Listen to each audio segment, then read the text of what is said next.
Yo llevo 26 años viviendo acá en Ibacache y mis papás también van a cumplir 50 años ellos ya viviendo acá. ¿De soltera? Sí. Cuando estaba vestida con un viudo casado. Venía a pasear para acá. Lo conocí a mi marido aquí en la casa. ¿Y aquí lleva? ¿Cuántos años aquí? Ya 4 años Allá ya. más vale no acordarse. Ya no me acuerdo ya. Sí, hartos años.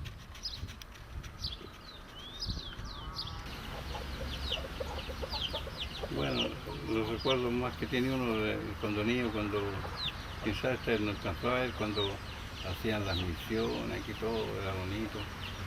Hacían, todo era una semana de misiones aquí. ¿Y acá aquí era un parque? ¿Qué era? Sí, un parque, sí. Sí, pues yo estaba chico cuando hacían las misiones, después de la misa ya terminaba una misión y todo esto era un parque, con calle, en la noche con una vela, con faroles que hacían. Ahí terminaba la procesión. La gente mayor que vive en Ibacache hace muchos años tienen muy fresco en su memoria los acontecimientos del pasado. ¿Cómo se han conservado esos recuerdos en la gente? Ibacache antiguamente era desde la cuesta a las Mercedes. Y nosotros vivíamos, ¿cuánto? Unos 6 kilómetros más, 8 kilómetros de aquí, desde la cuesta para acá. Y de allá veníamos a pie a la escuela a Chorón. Todos los días de la vida. Y con chacallitas, no se conocían los zapatos en estos tiempos. Los veníamos a las 7 de la mañana a pie, si no había para nada, si tenía que ser a pie, y con chacallitas. A las 7 de la mañana para estar a las 8:30, a las 9 en la escuela. Con frío, con calor igual. Igual, lloviendo, no lloviendo. Imagínense, a veces pillaba el agua saliendo de la escuela en Chorón, pues, para llegar allá. Más allá donde está la Media Luna y La Palma, vivíamos nosotros. ¿Por qué los marcó tanto a los abuelos ese pasado? ¿Por qué algunos acontecimientos se olvidan? ¿Qué es el olvido? Mis abuelos, mis papás vivían aquí en Ibacache. Mi papá era del norte y anduvo por acá, por estos lados, y ahí conoció a mi mamá y se casaron. ¿Conoces a alguien que ha perdido la memoria? Sí. Personas que sufren de demencia senil, Alzheimer. Y es triste, porque en realidad no recuerdan nada. Como que se apaga una parte suya. Eso. Yo ya no, todavía como estoy, no me encuentro tan terminada. Claro. Sí, porque para la edad que tengo, y yo también me encuentro vieja. Sí. ¿Cuántos años me dijo que tenía? ¿Yo? ¿Sí? Tengo más de 90. Más Sí, de 90. Sí, más de 90. Me sacaron la cuenta aquí en la posta. Ya. Los caballeros que vienen me preguntaron por la edad. Le dije yo que no sabía, si a mí se me olvidan las cosas. Claro. Entonces tomaron la libreta y me sacaron la edad. ¿Qué es el olvido? ¿Por qué hace falta revivir el pasado? Son muchas las dudas. ¿Por qué en este tiempo las historias no son como las de antes? Aquí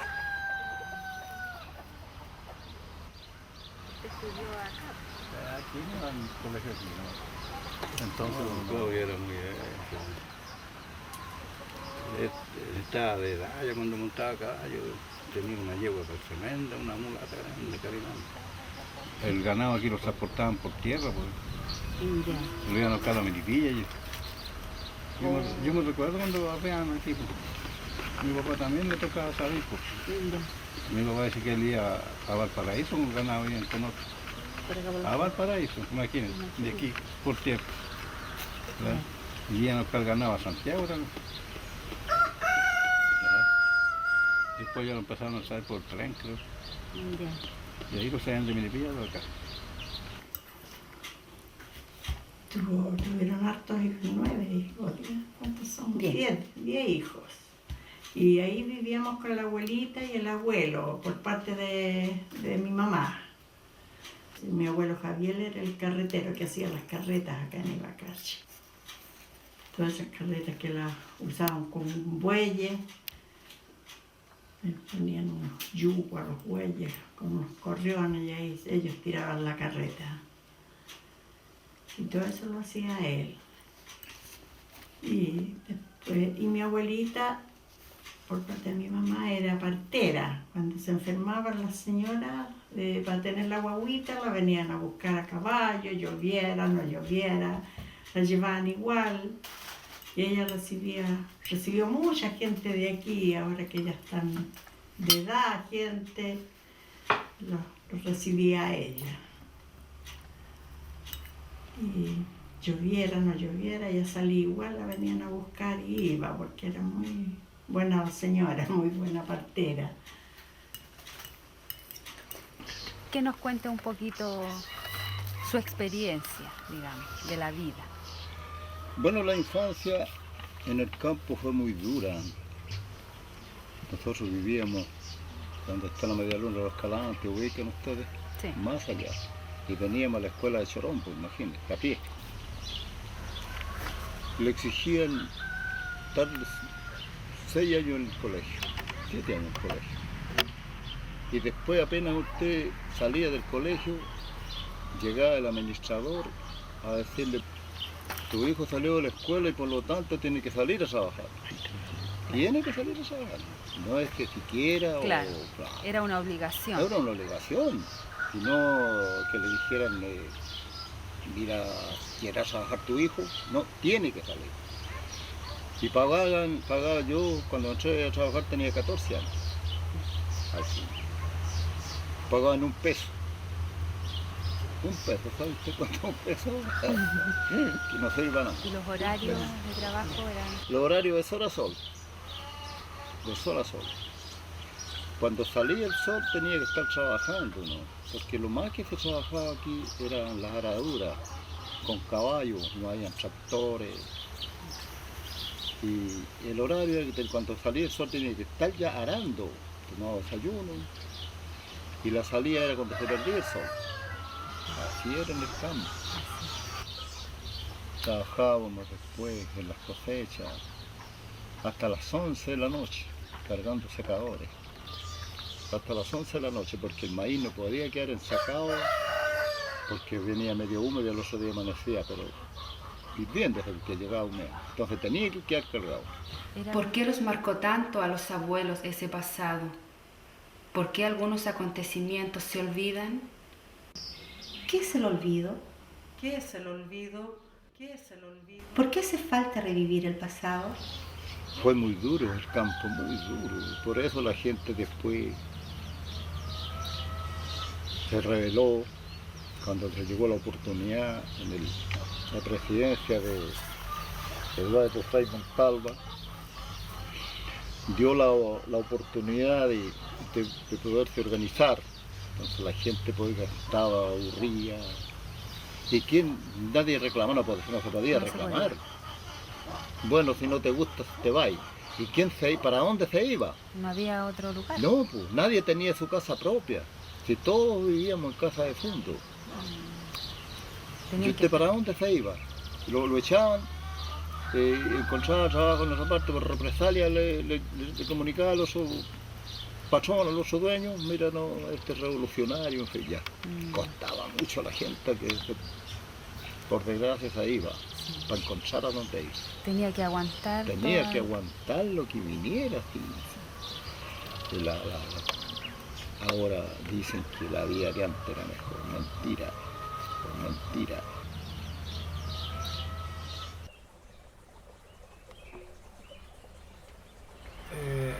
aquí se trabajaba mucho en este campo, que era de don Claudio Mate en aquel tiempo. El que inició el silabario del ojo. Y en ese aprendimos algo a leer nosotros. Digamos, esta secta preparatoria, yo en este caso. Y no había más cursos en aquellos tiempos. Ese era el silabario del ojo, el que escribió él. Y así pues tenemos varios recuerdos más de él. Es que era una hacienda muy grande que tenía él. Porque la familia Mate, don Claudio Mate tenía 17 hermanos.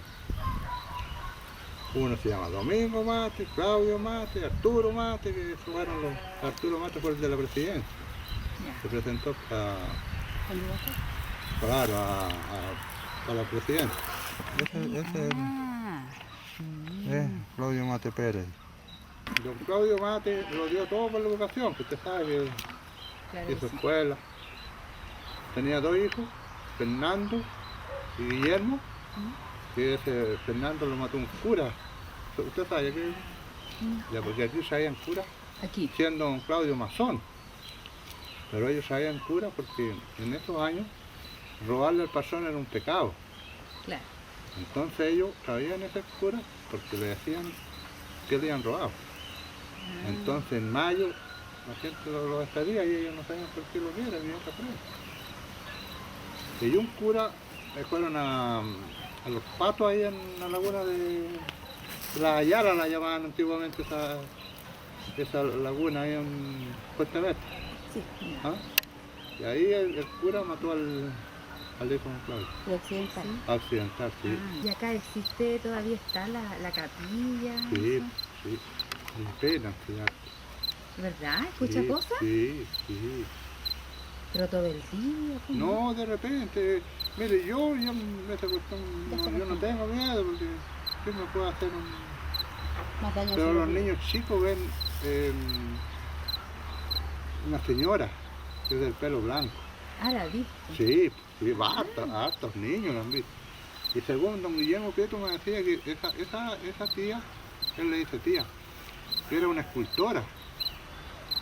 No me acuerdo cómo se llama esa escultora, ¿verdad? Esa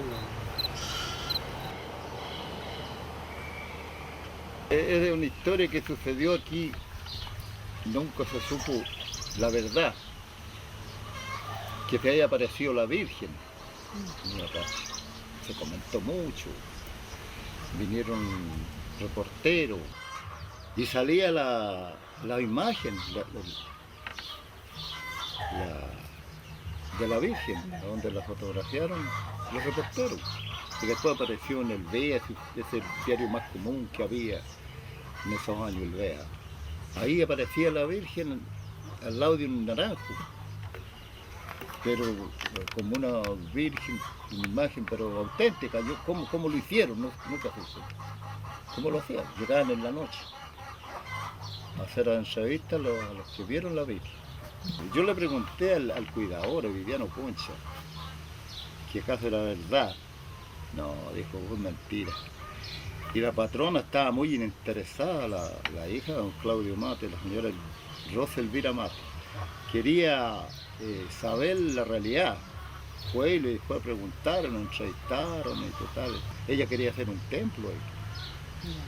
Bueno, total, esa historia se perdió después y nunca más se supo. Hasta un verso hay por eso. No sé si les gusta que se los diga. Sí, en Ibacache ocurrió, dijo, un hecho fenomenal. No se le ha hecho más que hablar por lo que aquí ha sucedido. La Virgen se ha aparecido en el naranjar de este fondo, de este hecho tan iracundo. Viviano Concha es testigo, junto con otros amigos de este misterio profundo. Llegaron los reporteros a represenciar este caso del diario Fresco y Payaso como 80 y embustero. Si esto fuera verdadero, cosa de poco sentido. Desde lejos han venido al lugar a presenciar y en parte en Naranjal la Virgen se ha aparecido.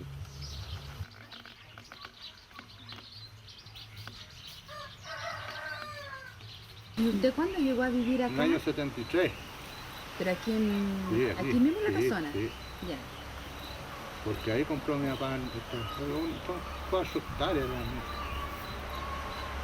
Y ahí llegamos nosotros. Hasta el 85 la habitamos, ya ahí el terremoto ya la dejó mala. En malas condiciones. Sí. Eso es lo que le puedo contar de don Claudio. Y don Claudio tuvo hartos hijos, pero eso le murieron. Y quedaron 2 mujeres. Lidia Mate, que es la de Santa Victoria, ¿no? Que hay una escuela ahí en Santa Victoria. Sí. Y la de Guachú se llama Rosa Elvira Mate. Ah, también para allá. Sí, sí, no, y tenía 4 juntos, don Claudio. Tenía Casi, Santa Victoria de Mayarauco, Guazú y la Rinconada de Maipú. Del tren que tenía un tren también, por de aquí de salía. ¿Eso funcionaba? Sí, de aquí de Chorombo hasta Melipilla. Sí, por aquí hay una foto de él. ¿Tiene foto? Sí. ¿Ahí las fotos, José? Sí. Y ahí está la locomotora. Muy bonita la locomotora. Y ese señor era el administrador de Chorombo. Se llama Segundo Suárez. Ya. Están en una tomatera ahí, que tienen Sí. la chuica ahí de vino. Ahí estaban entretenidos. Y ese es lo bajo. Ya. ¿Es una foto familiar? ¿Esa? Sí, esta. Eran de unos tíos mi mamá. Ya. Y ese era el chalet, pues el chalet. Y esa es la bodega que al frente de la escuela, donde están los puros cimientos ahora. Y era una votación. ¿En la escuela aquí en Chorombo? Sí. Esto era ¿Una media luna? una media luna. Este señor fue el primer profesor que hubo en la escuela de Chorombo. ¿Quién era ese Se caballero? llamaba Leopoldo Tapia. Ahí están jugando al trompo. Qué lindo. ¿Y acá qué es? Esta es mi mamá, Ella mi es tío, mi otra tía. Y esas sillas, yo todavía las tengo guardadas. Sí, esa. Tienen más de 100 años. Las reliquias. Sí. Son de Venezuela, creo que se llamaban. Y esto es Casablanca. Pero hay una que es... Del 37. ¿El Creo. 37? Sí. Creo que no es tan mal.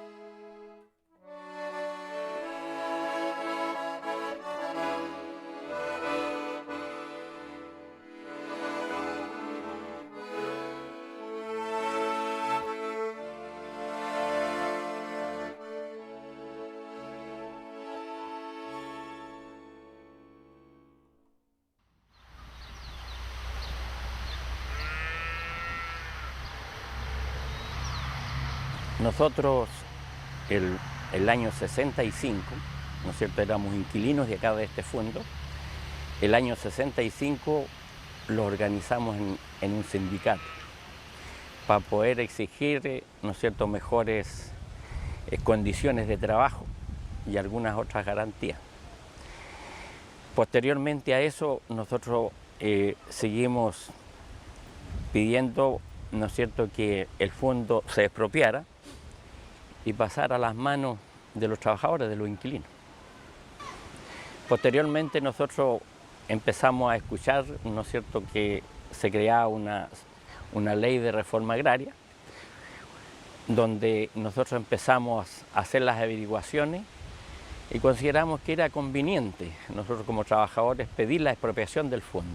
O sea, como nosotros como trabajadores prácticamente manejamos todo el fondo, porque eran los que dirigían el fondo, eran parte nuestra, trabajadores nuestros, que era el mayordomo, ¿no es cierto?, el capataz, todos eran parte nuestra, por lo tanto nosotros teníamos todas las cualidades, ¿no es cierto?, como para poder tomar responsabilidades del fondo y hacerlo producir más que el mismo dueño del fondo. Por lo menos lo que a mí me conta ha sido siempre igual, pues, Siempre igual. trabajar y nada más. Pues. En cuanto a cuando del golpe, ahí fue un poco más difícil, y harto más difícil, pero... ¿Cuánto tiempo duró todo así?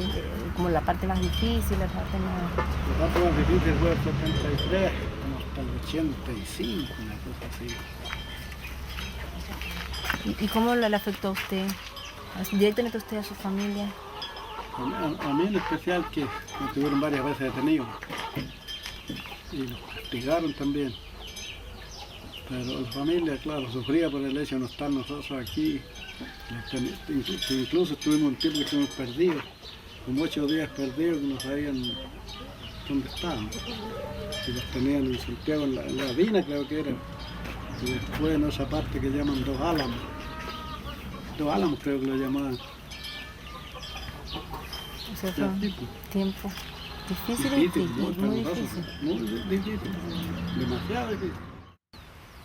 El fondo Ibacache, al momento de ser expropiados, fueron 1.175 hectáreas. Esas fueron las que se expropiaron del fondo Ibacache.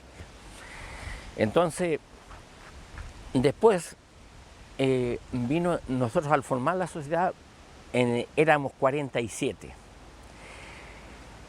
Posteriormente, como vino el golpe militar, ¿no es cierto?, de los 47 que éramos, a 23 le entregaron parcelas, 24 prácticamente quedamos sin nada, por haber sido dirigente, haber dirigido el proceso de la reforma agraria, y parte de nuestra familia también, que eran integrantes del asentamiento también, por tener, ¿no es cierto?, relación familiar, también quedaron afuera. Y esa gente de fuera, ¿no es cierto?, a completar las parcelas que eran 36 las que salieron acá del fondo, a completar la parte que faltaba. Y llegaron gente de afuera, que lo considero demasiado injusto, demasiado injusto. Fui dirigente sindical y fui dirigente del asentamiento después, y por eso no me dedico. Pero quedamos varios aquí sin parcela y sin casa. Entonces eso a nosotros todavía nos duele mucho, porque en ese tiempo yo tenía la familia muy chica y no tenía otros recursos que el trabajo mío. Y no encontré motivo yo como para que me quitaran la casa y me dejaran sin parcela. Y así varios, no solo yo, dentro del país sobre todo. Y aquí en este sector igual. Y eso es en gran parte lo que le puedo contar. Y bueno, ¿y cuál fue el motivo de eso? ¿Cuál fue el delito que nosotros cometimos para no haberlo entregado a parcela? De haber pedido, ¿no es cierto?, la expropiación del fondo. Y yo pienso que después de que, ¿no es cierto?, del golpe militar, los dueños del fondo, o a lo mejor informantes, a lo mejor del mismo sector, informaron, mire, estas son las personas que fueron los que dirigieron, ¿no es cierto?, haber exigido la expropiación del fondo. Y esa fue la razón de que 24 compañeros nuestros quedaron prácticamente sin parcela. Claro, y ya la vez preso, Pero yo diría que de todos éramos 7 prácticamente los que los detenían, los largaban, los detenían nuevamente, los torturaban nuevamente y los largaban, los venían a buscar de nuevo. Bueno, por suerte terminó esa situación y creo que pudimos decir, bueno, damos gracias a la vida que lo dejaron vivo, porque en algunas partes, ¿no es cierto?, tomaron campesinos y lo hicieron desaparecer. Entonces ahí yo digo que muchas veces hay gente que dice, oiga, que se olvide todo, echemos al olvido todo. Oiga, no sé si yo soy padre de un hijo que me falta, ¿no es cierto?, que me lo hicieron desaparecer, ¿lo olvidaría yo? Imposible, imposible, imposible.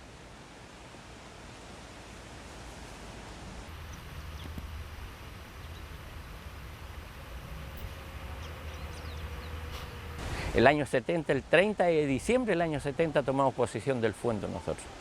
Y ahí nos dimos cuenta de algo que como inquilino no sabíamos. ¿Por qué? Porque al firmar las actas, ¿no es cierto?, donde los constituíamos en sociedad, nos dimos cuenta que muchos de nuestros compañeros no sabían leer y escribir. Por lo tanto dijimos, nosotros tenemos que superar esta situación y vamos a hablar con el Ministerio de Educación para conseguir una escuela para Ibacache, para que los hijos de los asentados, ¿no es cierto?, del asentamiento, los asentados, no les pase lo mismo que los pasaba a nosotros. A medida que fuimos, ¿no es cierto?, adquiriendo conocimientos de organización y viendo más allá de lo que, ¿no es cierto?, no pensar sino que veíamos el presente, el futuro y ver más allá de lo que podíamos necesitar, ¿no es cierto?, dijimos, bueno, creo que a esto le falta algo, que es construir una escuela para que salgan los hijos de los asentados como prácticos agrícolas. Para que es una escuela agrícola. Para que esas personas que adquieran conocimientos, nuevos conocimientos, los pudieran entregar al asentamiento para tener una mejor producción.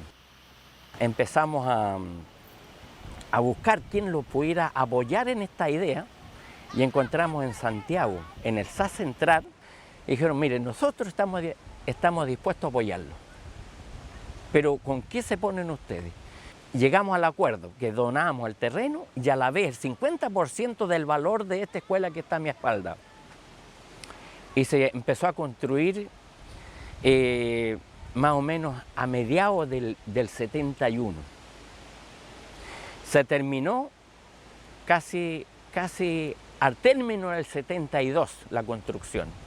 Y nosotros no éramos egoístas. No pensábamos solamente en Ibacache, los hijos de los inquilinos de Ibacache, sino que pensábamos que cualquier hijo de campesino que quisiera estudiar, ¿no es cierto?, viniera a esta escuela. Desgraciadamente no se alcanzó a llevar a efecto el proyecto por el motivo que vino el golpe militar. Y prácticamente todos los que estábamos dirigiendo este proyecto fuimos detenidos, torturados y presos.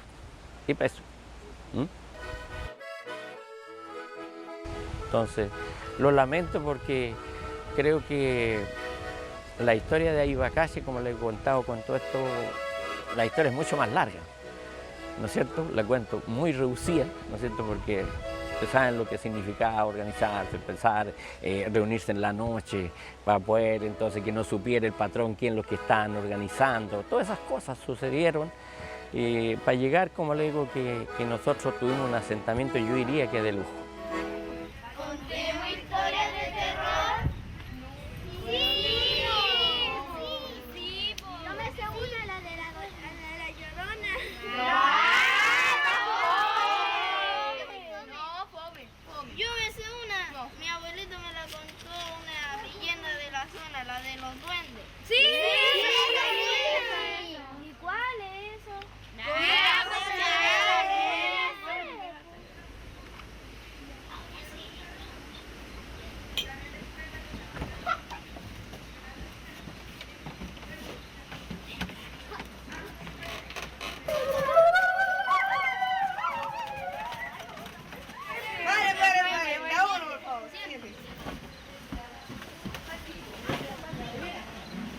¿Qué fue lo que vieron? Vimos duendes.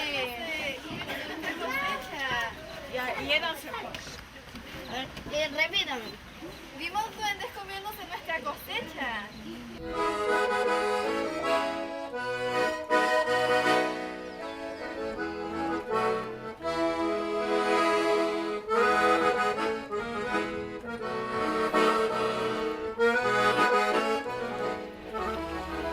El pueblo que no conoce su historia no comprende su presente y por lo tanto no tiene una meta, un objetivo por el cual vivir. Este trabajo ha sido realizado por vecinos y con vecinos de la localidad de Ibacache.